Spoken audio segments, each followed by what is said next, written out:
Hey there. Before we begin, don't forget to like, subscribe, and hit the bell so you never miss a story. I'd love to know, where are you watching from, and what time is it there? Now, take a deep breath, relax, and let your mind drift. These horror stories will crawl under your skin and linger in the dark. Let's begin.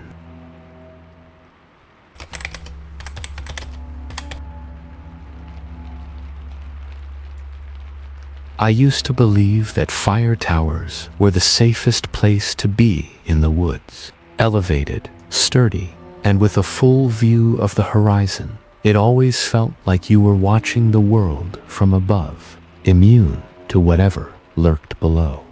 That changed in the summer of 2014 when I volunteered for a solo weekend fire watch on Hurricane Mountain in the Adirondacks. It was supposed to be quiet, uneventful, just a long hike up, a few nights in the ranger's cabin, and some radio check-ins. That's all, nothing more. By the second day, I stopped hearing the birds. Not that they were ever constant, but there was always some chatter in the background, even at dawn. This morning, nothing. No wind, no animals, not even the usual hum of insects. The silence was thick.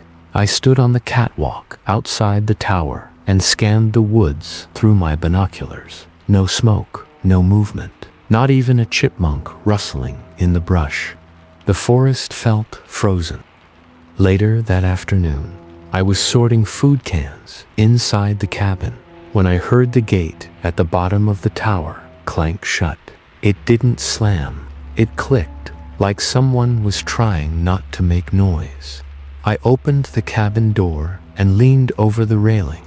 No one was there. The metal stairs groaned a little, but that could have been from the wind, or so I thought. That night, I locked the cabin door, something I hadn't done the first night. The padlock on the outside was rusted, but the interior latch was intact. I wedged a hiking boot against it for good measure and pulled my sleeping bag across the floor by the corner window. I wanted to see out in case anything moved. I left my headlamp next to me, batteries full. At 2:07 a.m., the radio cracked on. Static burst into the silence, and I jumped awake. The station was dead, just white noise.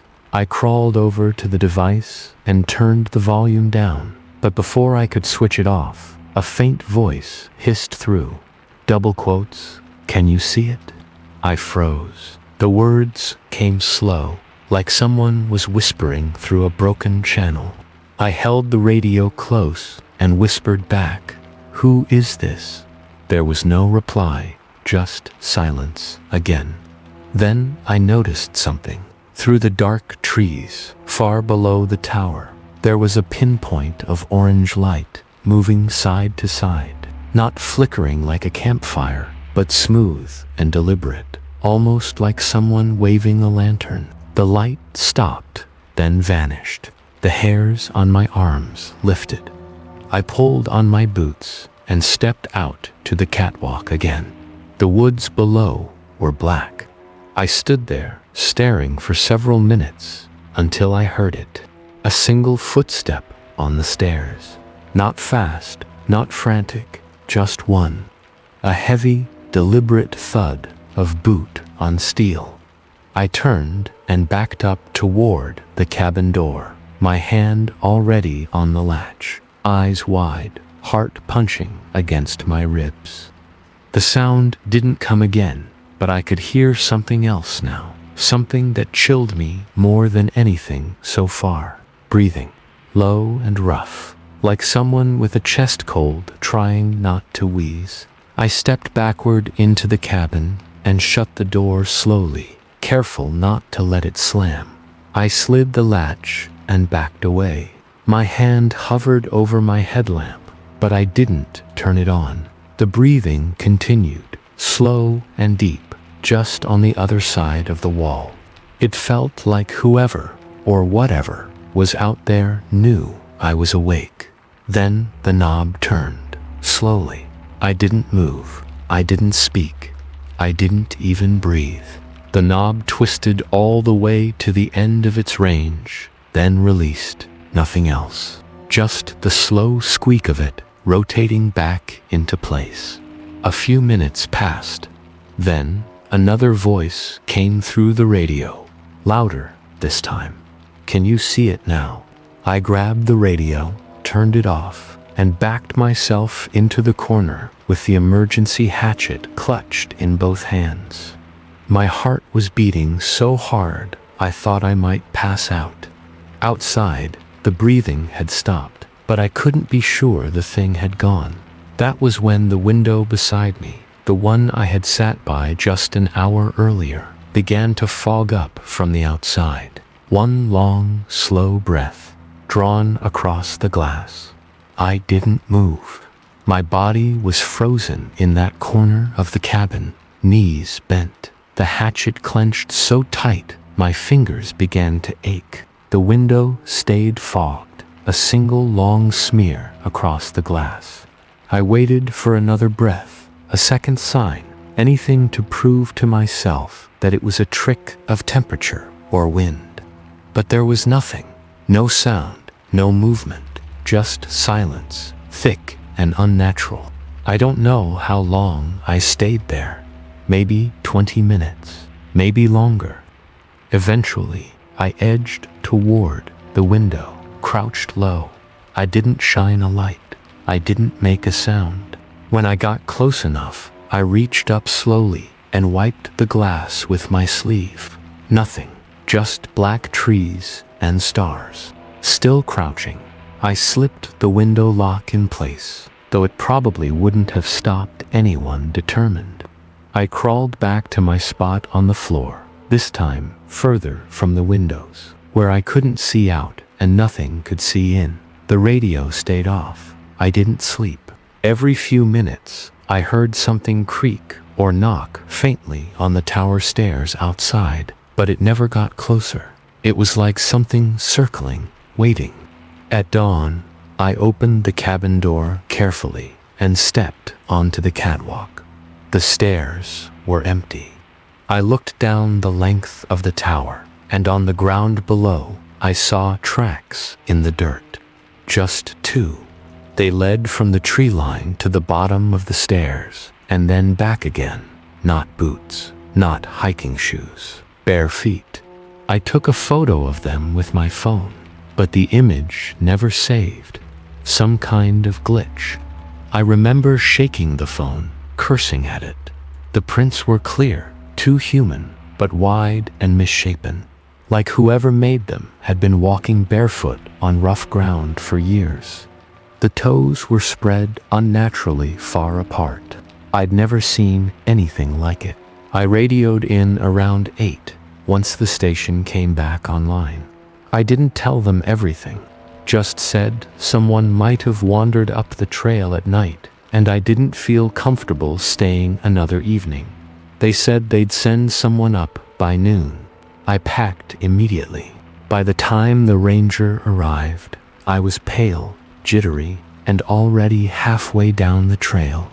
He asked if I was okay, but I told him I just hadn't slept. He didn't press. I don't think I could have explained it anyway. 3 days later, I got a call from a park supervisor. He said something odd turned up in the tower after I left. The ranger who took over reported finding scratch marks on the inside of the cabin door. Small ones, not from tools or knives, more like nails, human-shaped, shallow, dozens of them around the latch. I asked if they were fresh. He said yes. I asked if they'd been made from the inside or outside. He paused. Inside. After that, I never went back to the fire tower. I still hike, but only during the day and only in busy areas.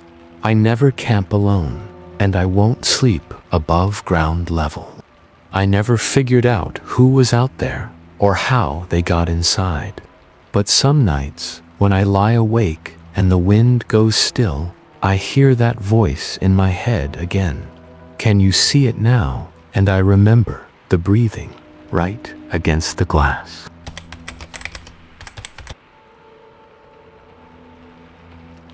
Story 2. We were supposed to be off the grid for just one night. That's what Ian kept repeating while we hiked in. One night, no signal, no stress. He'd found this obscure lean-to deep in the western Adirondacks, near Lowe's Lake, not listed on most public trail maps. A friend of his swore by it, said it was peaceful, quiet, never visited. That should have been the first red flag. By the time we reached it, the sun was already dipping low, bleeding between the trees in streaks of orange and red. The lean-to was older than expected, moss creeping up the logs and the roof sagging a little. But it was dry, and we were too tired to care. We unpacked, got the fire going, and shared a bottle of cheap whiskey while the forest settled around us. That night, I woke to the sound of voices. I thought it was just Ian talking in his sleep.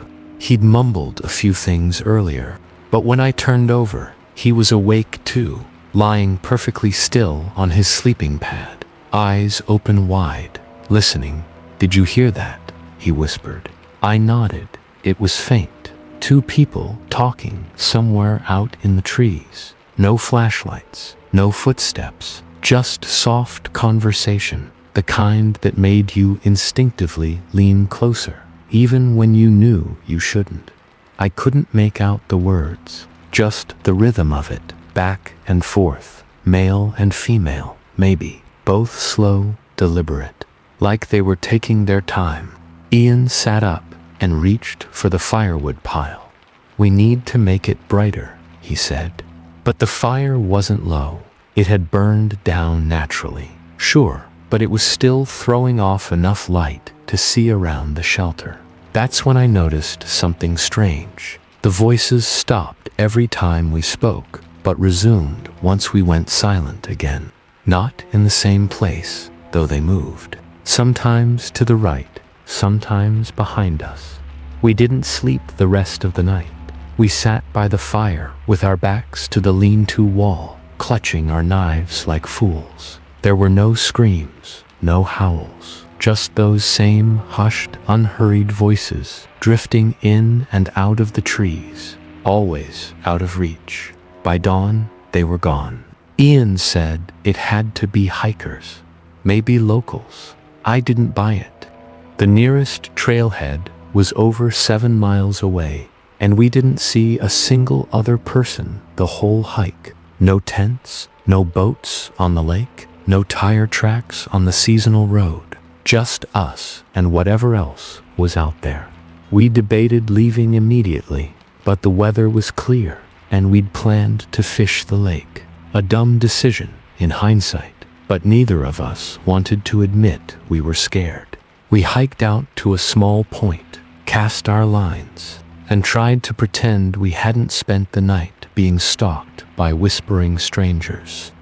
That evening, as the sun began to drop again, I noticed a pile of stones stacked neatly on the edge of the lean-to's roof. 3 little cairns, perfectly balanced, like tiny totems. I called Ian over. "Did you do this?" He shook his head slowly. "No, you." I didn't answer. Instead, I checked the ground around the shelter. No prints, just pine needles and leaves. The kind of surface that hides footsteps easily. I looked up at the ridge behind us and saw nothing but trees and shadows. Still, we stayed again. That was the second mistake. The fire was massive this time, fueled by every dry stick we could find. We sharpened sticks, kept our knives ready, and even set up a series of crude noise traps, lines of empty cans and cord tied to branches. Every 30 minutes or so, we'd hear faint cracks in the woods, a twig, a shuffle, once a soft whistle. Then, deep in the night, all at once, every single noise stopped, even the crickets, even the fire. The flames were still there, but I swear I couldn't hear them. like the sound had been pulled out of the world. Ian stood slowly and pointed behind me. Something was standing at the edge of the trees. I turned in time to see it shift behind a trunk, just a shape, no light, no color, just a figure that should not have been there, too thin, too tall, watching. Then one of our can traps rattled violently on the opposite side of the lean-to. We spun around, knives up, breathing sharp. Another voice came, clear this time. Not a whisper, not far, just 5 words. You should not be here. The firelight flickered as the voice echoed through the trees. Ian stepped back toward me, and for the first time since I'd known him, he looked genuinely terrified. We both stood there, frozen in front of the lean-to, staring into the darkness, waiting for something to move. But nothing came forward. Nothing fled, either. I scanned the woods slowly, trying to trace where the voice had come from. It wasn't behind us, and it wasn't to the side. It had come from straight ahead, just beyond the fire's reach. We couldn't see a thing. Ian whispered, "We're leaving, now." We threw our gear into our packs, with no order, no care. I left half my stuff in the dirt. We didn't even douse the fire. I strapped on my headlamp, but the light felt useless. The trees swallowed it in seconds. Everything outside the beam was pitch black. I couldn't tell if we were being followed. I couldn't hear anything behind us, but I felt watched with every step. We moved fast down the trail, faster than was safe. Our boots kept sliding on the damp earth.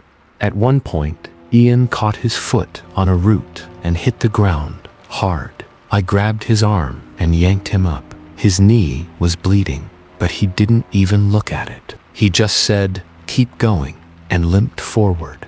It was around mile 2 that the whispering started again.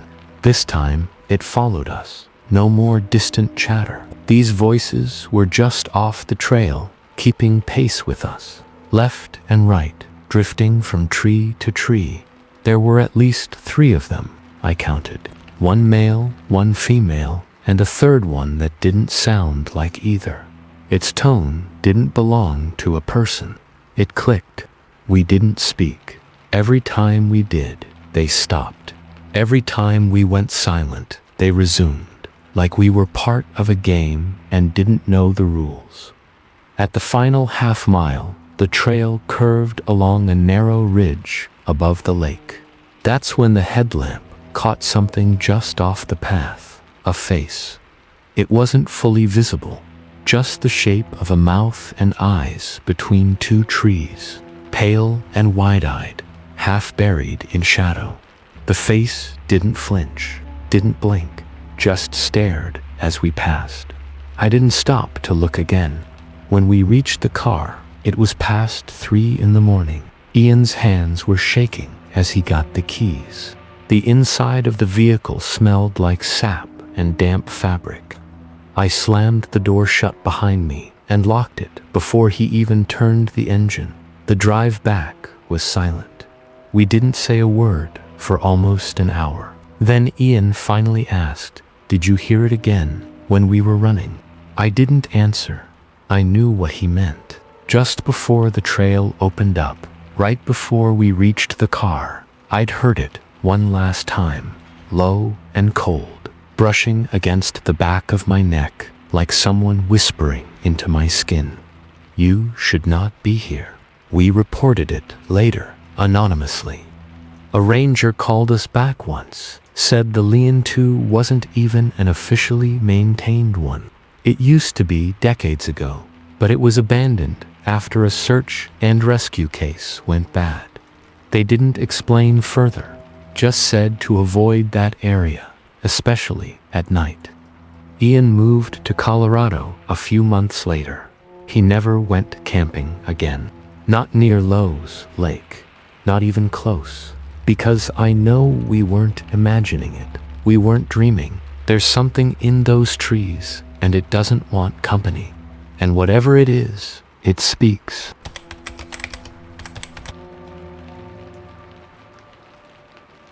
Story 3. I never believed in the idea that some places could carry memories. I figured it was just something people said to justify a creepy feeling or explain away a shadow they didn't understand. But that changed in 1999 when I took a job surveying backcountry cabins near the Moose River Plains, deep in the central Adirondacks. It was routine work: assess foundations, check for animal damage, make sure nobody was squatting. The cabin in question had been decommissioned for over 40 years, way off trail, completely surrounded by forest. My partner for that trip was an older guy named Walter. Quiet, heavyset, knew the forest like his own backyard. We hiked in on snowshoes late in March, when most of the winter crowd had cleared out, but the thaw hadn't come yet. We were only supposed to spend one night, 2 at most. The hike was slow with the snowpack, but the weather held. Blue sky, dry wind, just cold enough to sting.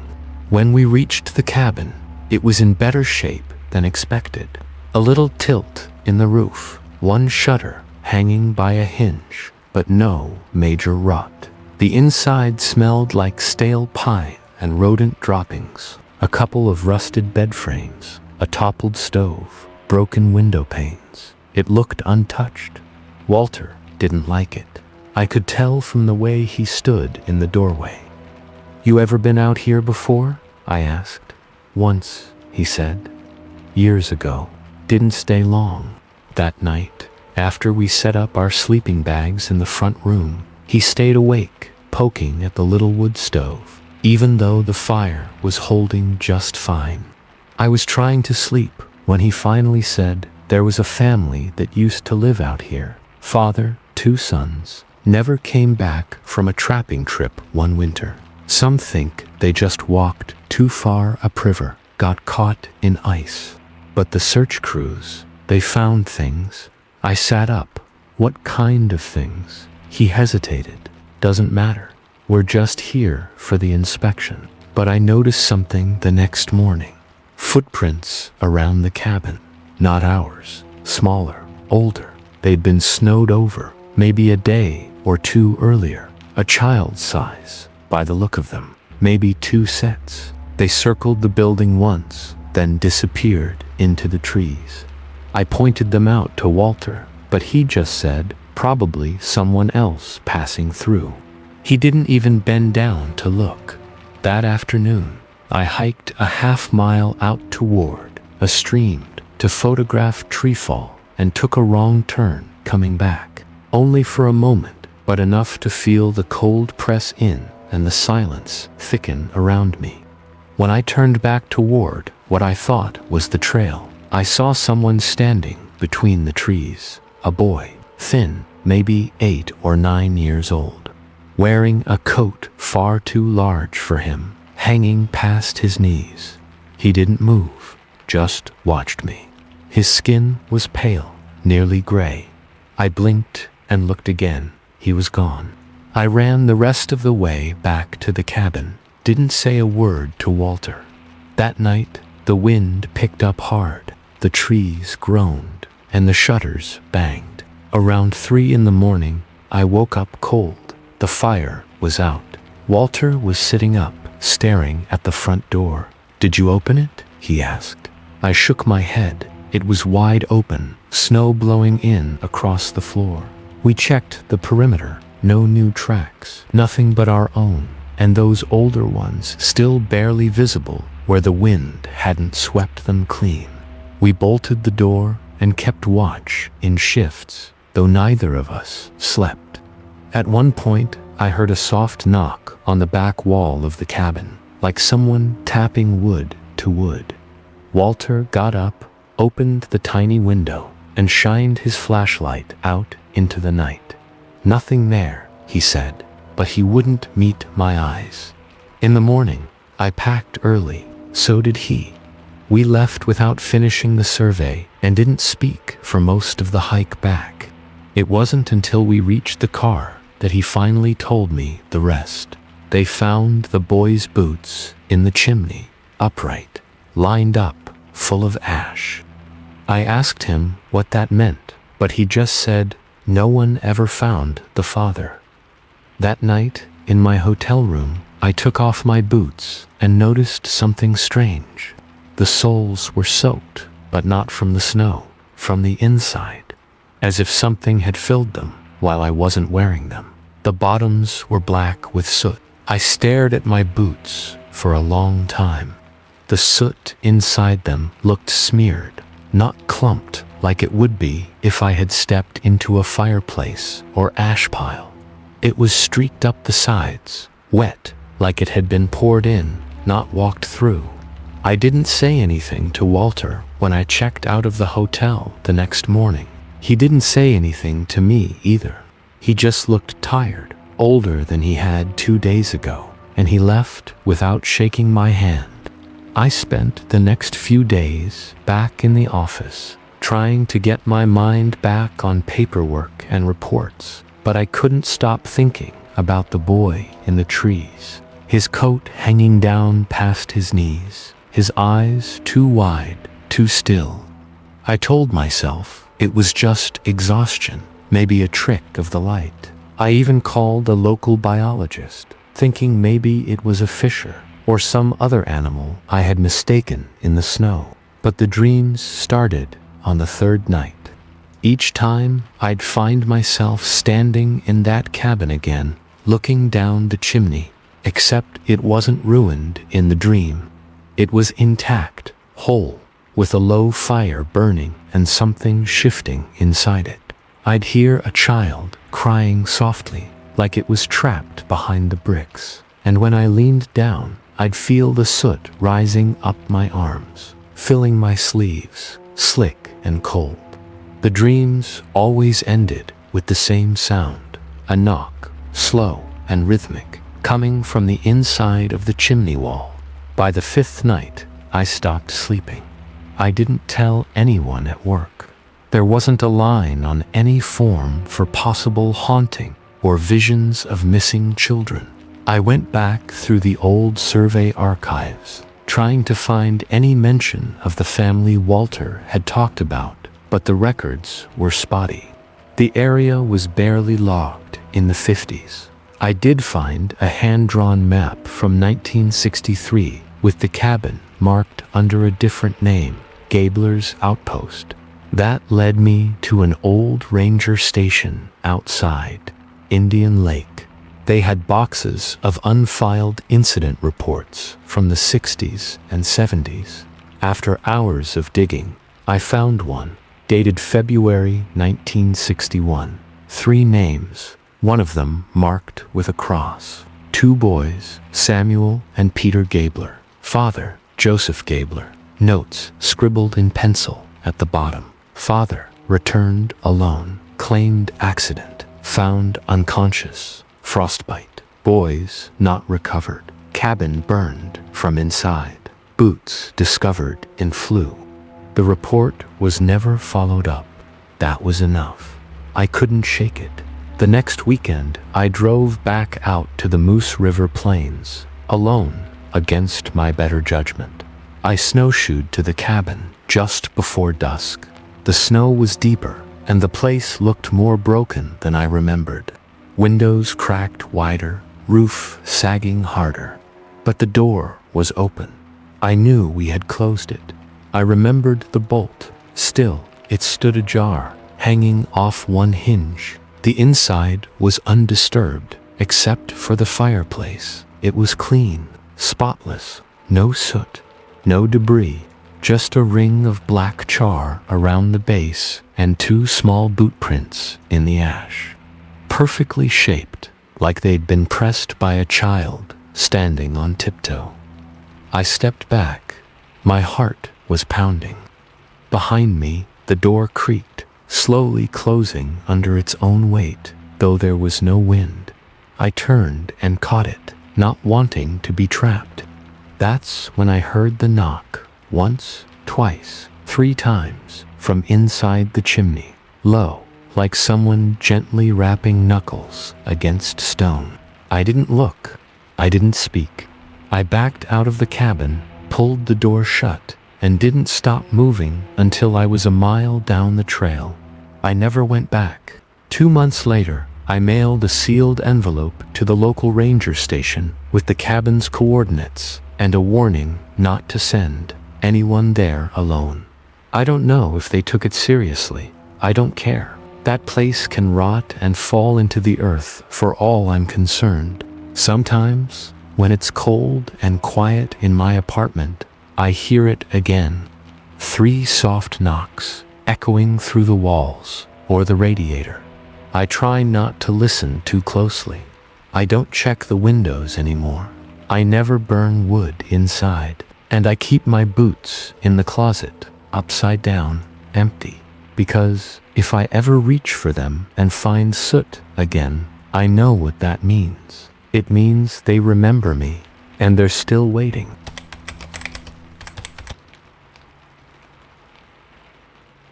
Story 4. It was supposed to be a father-daughter weekend. My dad had booked this remote cabin outside Ticonderoga for us to unplug and reconnect. He was pushing 60. I had just turned 31, and life had started moving too fast for us to keep up with each other. The cabin was a relic, no power, no plumbing, and perched just off a winding gravel road that hadn't been maintained in years. He called it character. I called it a mild health hazard. We got there on a Friday afternoon in late October, with the leaves half off the trees and the air already hinting at snow. It was quiet, no neighbors for miles, just us, the trees, and a dark little pond about 100 yards behind the cabin. He told me the pond was what sold him on the place. It's got stories, he said, tossing our bags inside. Old-timers used to call it the bottomless. I thought he was joking. He wasn't. That first evening was peaceful. We sat by the fire, ate out of cans, and talked about old family stuff. Mom, my job, the fact that he was losing sleep more often than he admitted. The air outside got heavy after dark, dense, like something was sitting on top of the forest, pressing it down. The fire crackled loud, but the woods didn't. No owls, no wind, just a stillness that grew thicker with each hour. Around midnight, we heard it, a splash out on the pond. Not a fish, not something skipping rocks. It was a heavy plunge, like a person had stepped into deep water. My dad froze. His hand stopped mid-reach for the whiskey bottle, and he turned slowly toward the back window. That wasn't an animal, he said. I didn't respond. I went to the window, lifted the edge of the curtain, and looked out. The pond reflected a sliver of moonlight. I couldn't see anything at first. Then something surfaced. It looked like a head, barely breaking the water line. No ripples, no motion, just still, floating in place near the middle. I turned to my dad, my voice low. There's someone in the pond. We both went outside with flashlights. The air was colder than before, biting. Our lights barely touched the surface of the water. When we reached the edge of the tree line, the pond was empty. Nothing floating, nothing swimming, just a flat sheet of black. We waited a minute, then to nothing moved. Dad whispered, "Could have been a trick of the reflection." I nodded, though I didn't believe it. The next morning, I walked down to the pond again, just to be sure. I noticed something in the mud at the edge of the water. A trail of wet prints, bare feet, small, like a child's. They came from the woods, ended at the bank, and then nothing. No return trail, just vanished. I called my dad over. He stood over the prints, silent, his shoulders tensed. Then he said, "We should pack up, leave early." That wasn't like him. He never cut things short.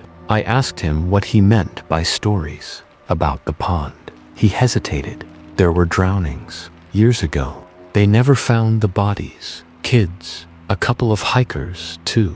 They say the bottom of the pond drops out like a shaft, just keeps going. Then why'd you bring us here? He didn't answer. That night, it got colder. The fireplace didn't hold heat like it should have.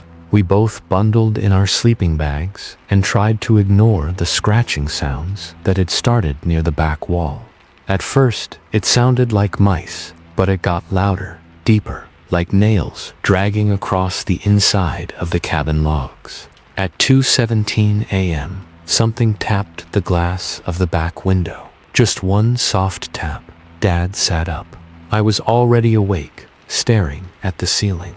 We didn't move for a while. Then came the second tap.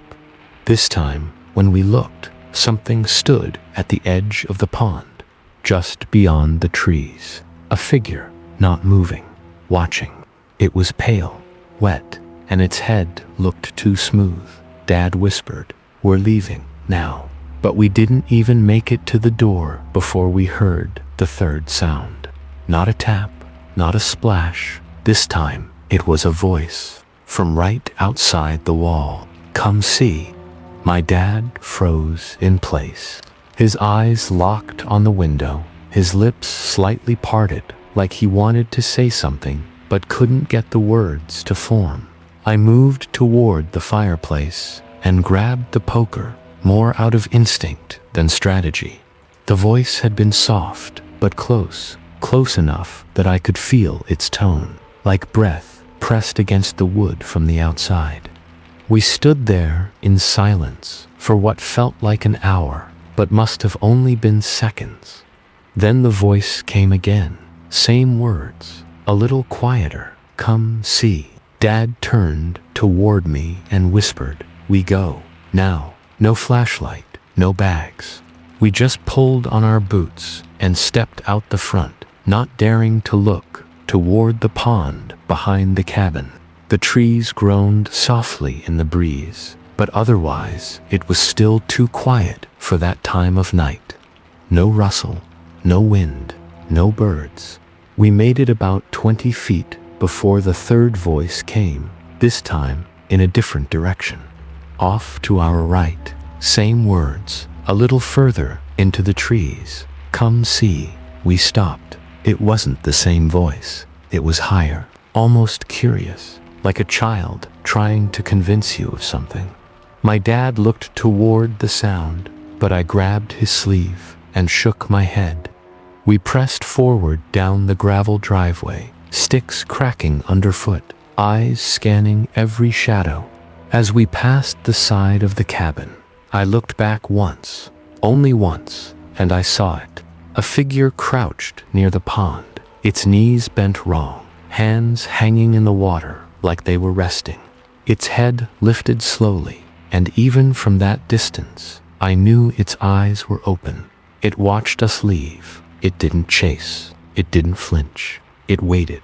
We got to the truck, climbed in, and Dad turned the ignition. The headlights flicked on and swept across the trees, and that's when we saw them. More figures, 3, maybe 4, all standing between the trees on the far side of the pond. They weren't walking. They weren't even spaced like hikers. They just stood there, shoulder to shoulder, staring in our direction. We drove down the mountain road in silence, the tires spitting gravel behind us. When we hit paved road, Dad finally said, "I was there when one of the boys went missing. The pond, that's not just some legend." He told me how, in 1972, a group of kids from a local scout troop had gone swimming there. One didn't come out. They searched for hours. Divers went in. Nothing. A month later, another boy disappeared, fishing by himself. Again, no trace. They stopped talking about it. No one was supposed to camp there after 76. I asked why he brought me there. I didn't believe it anymore, he said. I thought maybe the fear came from the stories, But something about that place, it watches. I never asked him more. He sold the cabin to a logger the following spring, and we never went back. A year after that, I checked satellite maps. The pond barely shows up, too shaded, too small, no real records, just a quiet body of water tucked in the woods with no reason to be known. Except people still talk. A friend of mine who hikes the region told me he once came across a man sitting by a pond out near Ticonderoga. Pale skin, blank stare, said he didn't speak, just turned and walked into the water. The man never resurfaced. They called in a recovery team. No body, no ripples, just silence.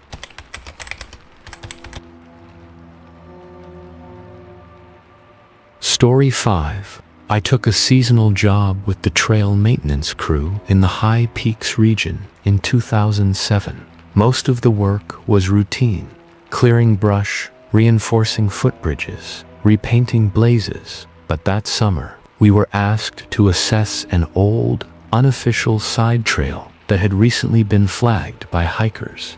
It cut off the main Cold Brook Pass trail and led uphill into a remote patch of forest that wasn't even marked on most topo maps. Someone had reported an old camp up there, possibly abandoned, and the Forest Service wanted it evaluated for cleanup or preservation. I volunteered.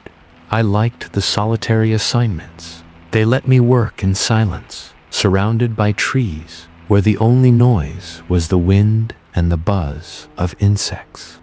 I packed my gear and set out early, planning to hike in, assess the site, and return by dusk. The flagged trail started narrow, barely visible, but someone had recently tied bright pink ribbon to trees every few hundred feet. It climbed steadily for over a mile, winding through a thick spruce grove that eventually opened into a small, overgrown clearing. That's where I found it. A crude shelter. Not a tent, not a cabin, something in between. It had 4 walls made of deadfall and tarps, and the entire structure leaned hard to one side, as if it had been built quickly and then left to rot. The entrance was low and narrow. I had to crouch to get inside. There was a cot in one corner, a rusted lantern hanging from a nail, and the remains of a fire pit ringed in blackened stones. Someone had lived there, not just camped, lived. I stepped back out and began documenting the site, snapping photos and sketching its layout. That's when I noticed something odd. The trees surrounding the clearing were dead. Not all of them, just a circle, maybe 30 feet wide. Inside that boundary, bark was peeled, branches brittle, and the air felt wrong, warmer, stiller. I thought it might have been a lightning strike at first, but the damage was too uniform, like something had drained the space of life. I radioed in to report the site, but couldn't raise anyone, just static. Then I heard something in the woods, not a branch falling, not an animal. Footsteps, slow, measured, human. I turned, scanning the edge of the clearing, but saw no one. I called out, "Hello, this is a Forest Service site check. If someone's here, I need you to respond." Silence. Then another footstep. I backed up toward the shelter, one hand on my belt, where my radio hung useless. My instinct was to leave, but I didn't. I convinced myself it was a hiker, maybe someone squatting. I raised my voice again. "You're on federal land. I need to see you. I'm not law enforcement, just a maintenance tech. I'm leaving soon." That's when I saw him, a man standing among the trees. He wore a torn flannel shirt, jeans dark with grime, and his skin looked stretched, pale and bruised. He didn't speak. He didn't move, just stood with his arms limp at his sides, head tilted slightly to the left. His mouth hung open, as if he'd forgotten how to close it. I stepped backward, slowly. Then the smell hit me, like meat left out in the sun. Sweet.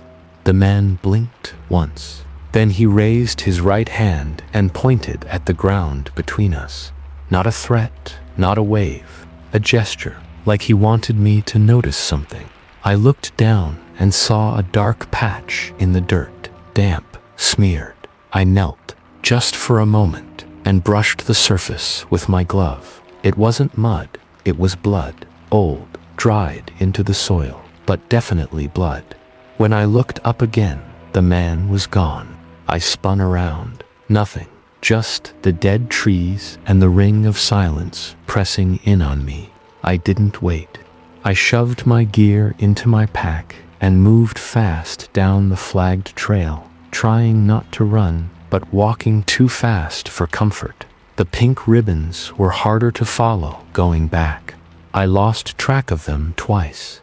Once I stepped off trail and into a thicket I hadn't seen before. It took 10 minutes to reorient, though it felt like an hour.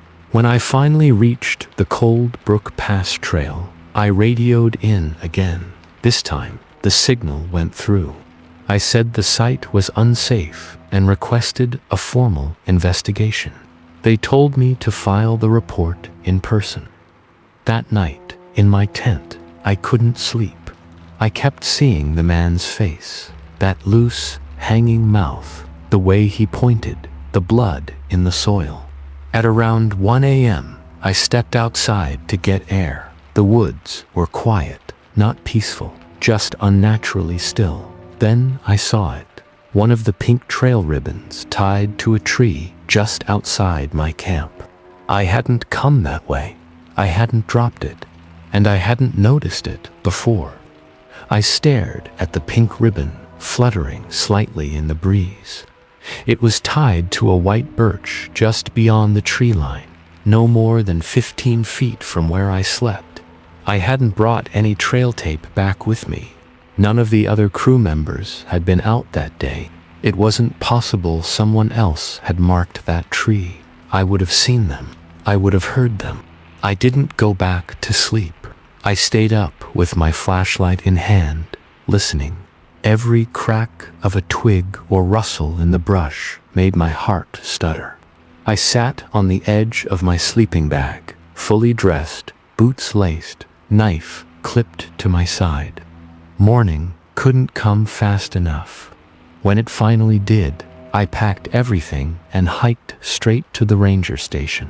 I handed over my report, photos, and a detailed sketch of the shelter and clearing. I didn't mention the man or the blood. I knew how that would sound. I kept it technical, objective, just facts. A few days later, they sent in a backcountry team to investigate. 3 rangers, one with search and rescue certification. They hiked up with proper GPS and ground-penetrating tools, expecting to find an abandoned squatter site. What they found disturbed all of them. The shelter was real, just as I'd described. But now it had collapsed, not from age or storm damage, just gone to pieces, like something had clawed it inward. The cot was shredded, the lantern smashed.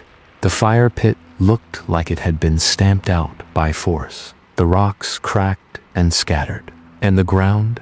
There were multiple shallow pits in that dead circle of trees, not dug with a shovel, scooped, clawed, maybe by hand. The largest pit was just a few feet from where I had seen the blood. One ranger, Mark, told me later that it looked like something had tried to bury itself or escape. They collected samples. The soil was still saturated with blood. Not fresh, but not ancient either. No animal remains, no obvious source. But they found something else buried deeper. Fabric, rotted cotton, part of a flannel sleeve. And inside it, bones. Just 3 small phalanges, human finger bones. They called the coroner. The official line was that the site may have once been a hermit's camp. Someone who died in isolation, maybe buried by wildlife, or simply left to rot. But Mark pulled me aside after the report came through. He looked shaken, tired. "That's not what we saw," he said. "There were no animals, no drag marks, and something was living in that shelter more recently than the body was buried." I asked what he meant. He hesitated. There were scratch marks on the inside walls, long ones, like fingernails, and footprints, too small to be adult, but too deep to be a kid just playing. "We didn't say anything in the report because it doesn't make sense. It doesn't lead anywhere." He paused. "And the worst part, that circle of dead trees, it's growing." I flagged the outer edge and came back 2 days later. The trees are yellowing, barks peeling off, like whatever's in that ground is still spreading. I left the trail crew a week later. I said I had a family emergency. Truth was, I couldn't go back out alone. Every time I closed my eyes, I saw that man's face, his mouth slack and open, like he was screaming with no sound. Sometimes, even now, I'll wake up in the middle of the night, certain I heard branches snapping outside. I don't live near the mountains anymore, but the smell still comes back sometimes. That same sickly sweet rot curling under the door like fog. And when I go hiking, I always check the trees ahead. If I ever see one of those pink ribbons again, I'm not following it. Not this time. Whatever I stepped into up there, it wasn't meant to be found. And I think it's still waiting for someone else to walk in, waiting for someone who won't come back.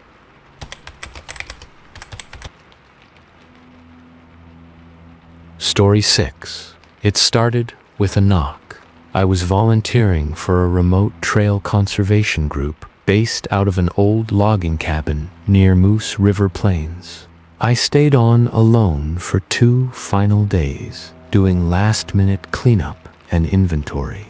The cabin didn't have electricity or running water, but it had a stove, a cot, and a thick pile of wool blankets. That was enough for me. The place sat a good 10 miles from the nearest paved road, surrounded by miles of dense pine and hardwood. We were technically outside the busiest hiking zones, which made it a peaceful post, or so I thought. The first knock came just after dark on my second night. I had the lantern lit and was half asleep in my cot when I heard it. A single, deliberate knock on the door. I sat up, not sure I'd actually heard anything. But there it was again. Knock, then nothing. I threw on my boots and opened the door. The forest was pitch black, silent. I held up the lantern and stepped out onto the porch. The grass was undisturbed. No footprints, no animal noise, just trees swaying in a breeze I couldn't feel. I stayed up a while after that, made tea, checked the lock. Nothing else happened, but the next night it knocked again. This time it was 3 knocks, slower, louder. Again, I opened the door, but the woods were still. The sky was overcast, no moon. I had a weird feeling like someone was standing just out of sight, behind the first line of trees. I called out, "Hello, you lost?" No answer. I shut the door and locked it, heart thudding. I didn't sleep. The next morning, I searched the clearing for tracks. There was a bit of frost on the grass, but nothing disturbed. I looked for signs of a bear, maybe a moose. Found nothing. Just my own prints from the day before. I radioed the ranger outpost in Inlet, just in case. No recent reports of missing hikers. They told me to stay inside at night and be careful. Probably just a porcupine scratching, they said. I didn't push it, but that night the knocks came again. Not on the door this time. They came from the back wall of the cabin. I froze. The cot faced the front, so I couldn't see what was behind me. The knocks were slow, spaced apart, like whoever or whatever was back there was waiting between each one. Knock, pause, knock, pause, knock. I stood up slowly and turned. That wall didn't even have a window. It faced the woods directly. No porch, no clear line of sight. I grabbed the lantern and crept toward it. The stove was near that wall too, and I kept a hatchet there in case of firewood emergencies. The air in the room felt heavy, like the temperature dropped in seconds. I didn't open the door this time. I just stood there, pressed to the wall, listening, and then something scraped down the outside of the cabin. Slow, dragging fingers, or claws, trailing wood. I held my breath. Then the knocks started again, this time on the roof. I backed away, keeping the lantern raised. There was no attic. I stood there until dawn, waiting, watching. The knocks never came again. That morning, I packed up to leave a day early. I couldn't explain it, but every cell in my body screamed that I wasn't alone out there anymore.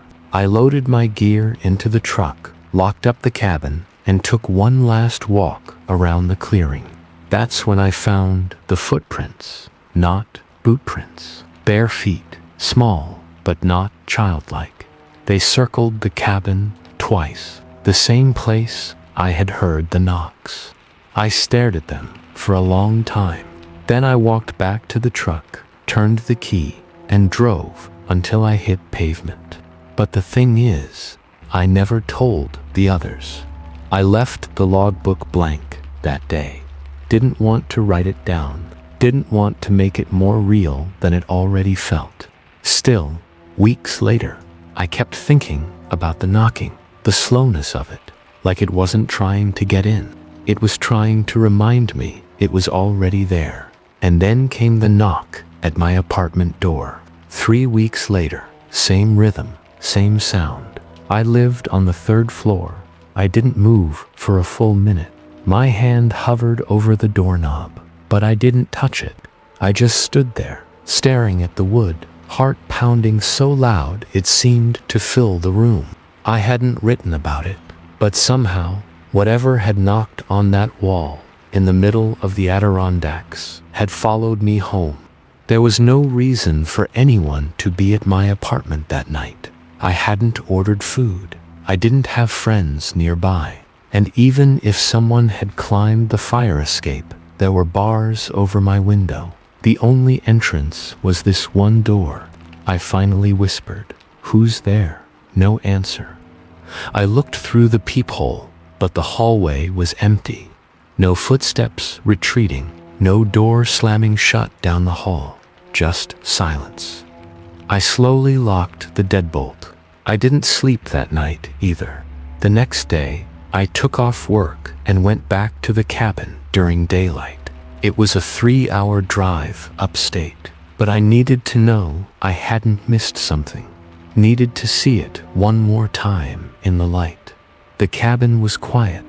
The key I had still worked. Inside, it smelled of cold wood and dust. Nothing seemed moved, but when I checked the back wall, I saw what I hadn't noticed before. Scratches in the wood, tiny ones, dozens of them, not deep like a knife, shallow and curved, fingernails. Some were at shoulder height, others lower, almost near the base of the wall, like something had been crawling, reaching up. I felt my stomach turn, the same footprints from before. Faint this time, because the frost was gone, but still there in the damp dirt. Bare feet, wide, deep, as if whatever made them had been heavy or wet. I followed them into the woods behind the cabin. They led about 30 yards into the trees and then just stopped. No return path, no disturbance in the leaves, like it had vanished. The wind picked up then. I turned around and went back to my truck. On the drive home, I couldn't shake the feeling that I wasn't supposed to go back there. Like going back had stirred something that wanted me to return. Not just physically, but mentally. That knocking had never been about the cabin. It was about me. Over the next few weeks, I started hearing things again. First, just creaks and groans in the floorboards. Then taps on the window at night. Always slow, always spaced out. I lived alone. I didn't own a pet. The apartment was on the 3rd floor. It made no sense. Then the dreams started. In them, I was always standing in the woods, but the trees were wrong. Too tall, bent in strange directions, and something was in the tree line, circling just out of sight. I'd hear the knocking, always behind me, and every time I turned, there'd be nothing but the impression of wet footprints leading in a circle. One night, I dreamed I opened my eyes in the cabin, lying in the cot. It was dark, and I couldn't move. There was a figure pressed against the back wall. Inside this time, just watching me. No face, no clothes, just the wet shape of something human. And it started knocking, slowly, over and over, on the wall next to my head. When I woke up, there was condensation on my bedroom window, though I hadn't run the heat in days. In the middle of the fogged glass was a smear, like someone had exhaled against it from the outside. That was when I packed my things and left the city. I moved across the state and haven't gone near the Adirondacks since. But every now and then, especially in fall, when the wind shifts and the nights are cold and still, I'll be sitting alone in a quiet house and I'll hear it again. Knock, pause, knock, always in threes, like it's waiting for me to answer, like it never left.